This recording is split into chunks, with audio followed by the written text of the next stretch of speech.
Je m'appelle Ashley. Ok, attends, je vais y arriver, ok? Yo. Ashley, pourquoi je me connais, là? Je m'appelle Ashley, j'ai 24 ans.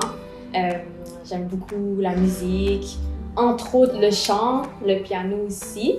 Puis j'ai déjà fait de la danse auparavant. Mais bon, bref, je sais pas si ça a tant de rapport. Mais sinon, j'étudie, je travaille aussi dans un organisme. Aujourd'hui, on va parler des cheveux naturels, des différents types de cheveux, puis des différents défis qu'une femme noire dans notre génération pourrait vivre par rapport à nos cheveux. Donc, welcome to my channel. J'ai toujours eu les cheveux comme les cheveux crépus. C'était difficile pour mes parents, pour ma mère surtout, de les peigner, de faire des coiffures avec ça. Puis quand j'étais petite, moi je pleurais tout le temps. Puis je pense que c'est quelque chose qui est assez commun. Puis ma mère, la seule manière ou la seule solution qu'elle a trouvée pour, on va dire, atténuer le fait que j'avais mal tout le temps quand elle me peignait ou quoi que ce soit, c'était de mettre la permanente. Donc depuis l'âge de 4 ans, j'ai été introduite à l'univers de la permanente. Donc voilà, puis moi j'ai quand même grandi dans un quartier assez caucasien, si je peux me le permettre. Donc j'ai pas grandi nécessairement avec des amis noirs ou toute cette culture-là de comment prendre soin de tes cheveux naturels. Je les avais pas naturels de toute façon, j'avais la permanente. Puis moi, les cheveux longs lisses, c'était quelque chose qui était magnifique à mes yeux parce que tous mes amis avaient des cheveux longs lisses puis ils pouvaient faire ce qu'ils voulaient. En fait, moi, la première personne qui m'avait influencée, c'était ma soeur, ma petite sœur. Puis je regardais vraiment comment qu'elle faisait. Moi, je trouvais que c'était un peu compliqué tout ça. Je disais non, j'ai pas le temps pour ça. Moi, j'ai mes cheveux permanents. Là, tu sais, c'est simple là. En plus, je les peigne là. Je passe le peigne, ça va de haut en bas, tranquille. Ça fait pas mal. J'ai pas besoin de ça. J'ai décidé du jour au lendemain que je voulais devenir naturelle. Comme non, je peux pas attendre. Donc, j'ai fait des big shots. J'étais dans la toilette chez moi, puis ma mère a failli faire une crise cardiaque, c'est pas grave. Quand elle a vu mes cheveux comme ça, elle était comme « Qu'est-ce que tu fais? » Je suis comme « I'm being natural. » Mais donc ça a été le début de ce processus. Mais on dirait qu'au début, j'étais pas pleinement... j'acceptais pas pleinement ça, dans le sens où dès que j'ai fait le big shot, la semaine d'après, j'ai mis des tresses, genre pour comme cacher ça un petit peu. J'ai mis ça pendant 3 mois. Une semaine que j'ai enlevé mes tresses, j'ai remis d'autres tresses pendant 3 mois. J'ai fait ça pendant presque 1 an et demi. D'une certaine manière, ça a permis à mes cheveux de pousser. Puis après ça, je me suis dit, non, tu commences à faire quelque chose. C'est pas être naturel pour rien faire. Donc, il faut que tu en prennes soin, il faut que tu apprennes à les connaître. Ça a été long jusqu'à aujourd'hui. Je pourrais dire que c'est le début 2020 que j'ai vraiment trouvé des produits puis la manière de bien en prendre soin parce que justement, ce qu'on montre, ce qu'on représente, on va parler de certains produits. À un moment donné, il y avait la vague de produits Cantu qui était vraiment populaire. Non. Par exemple, le type 4C, mon type de cheveux, disons, c'est pas vraiment représenté beaucoup, autant dans les médias. On en parle, mais même question des produits, puis toute la représentation des cheveux naturels, je pense qu'il y a encore ce côté-là que le cheveu curly hair, vraiment curl, c'est ce qui est beau. En fait, c'est mon impression. Moi-même, tous les produits qu'on m'avait conseillés quand je débutais justement ce processus-là pour avoir mes cheveux naturels, pour être naturelle, c'était des cheveux qui n'allaient pas forcément avec mon type de cheveux. Donc, des types de produits qui allaient faire en sorte que mes cheveux allaient devenir tout frisottis, excusez-moi, mais c'est pas le type de produit que j'ai besoin.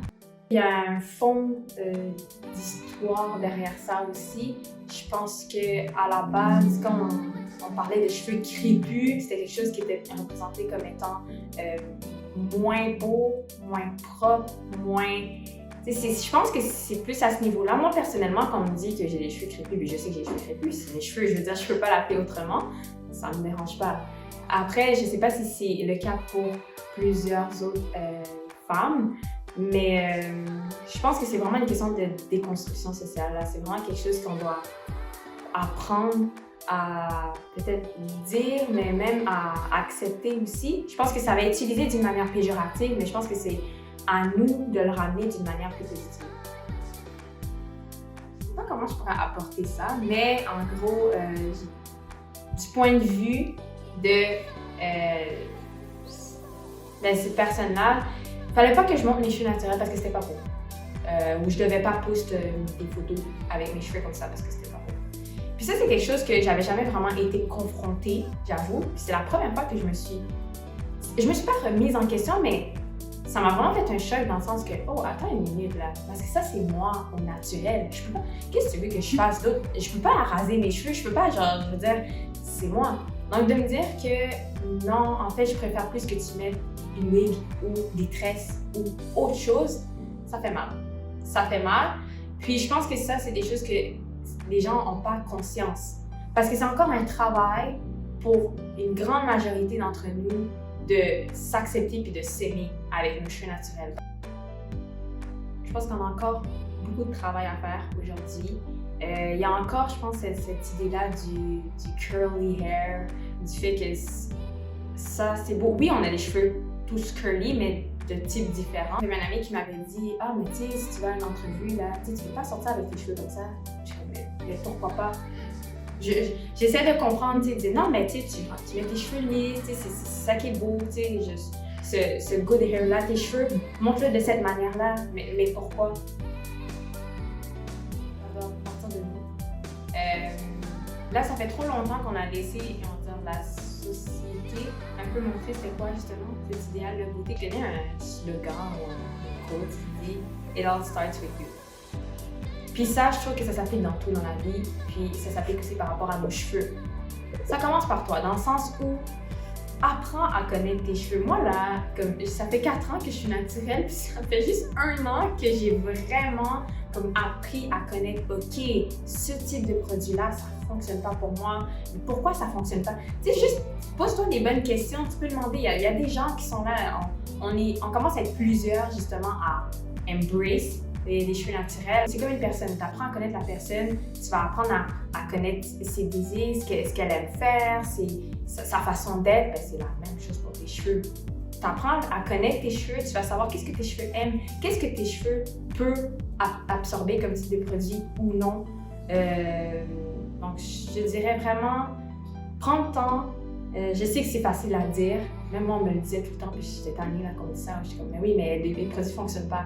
Ouais, mais en fait, il n'y a pas de produit miracle. Il faut que tu essayes. Tu essayes, puis il y a tout type de produits pour ton type de cheveux. Puis, tu n'es pas l'exception à la règle. Tu vas trouver. Tu peux poser des questions. Tu peux poser des questions. Whatever. C'est vraiment, ça prend le temps que ça prend, mais ça viendra. Je ne suis pas experte dans tout ça. Là. Même moi, j'apprends au jour le jour. Mais vous pouvez toujours me suivre sur mon IG. C'est par en bas, underscore. Yelsa, YELHSAA. C'est mon nom, Ashley à l'envers.